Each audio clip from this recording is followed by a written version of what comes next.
ስራ ግዴታ ይሰጣል። ልጆች አሉ፣ ቤተሰብ አሉ፣ ሁሉ ነገር ነው። አንዳንድ ጊዜ ከኛ በላይ ከአቅማችን በላይ የሆነ ስራዎች አሉ። እንዳይቆሙ እንዳይቆሙ ያንን ማስከበር ያለበት ማለት ነው።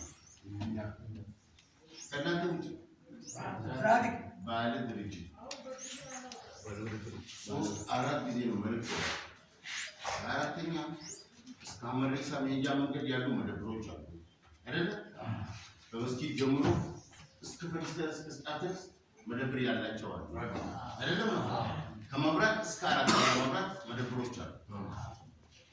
አሽከርካሪዎች በህጉ መሰረት ነው ወይ በሰዓት ይገደብላቸዋል ወይ ሞተር ሳይጠፋ አሽከርካሪው ሳይወርድ እቃጭኖ ማውረድ ይዞ መሄድ አለ አይደለም? ስለዚህ ዛሬ የጠራነው ማህበርን ነው ልነግርህ ነው።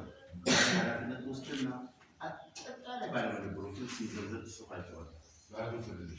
ባለንብረት ነጋዴ ማህበረሰብ ማለት ነው።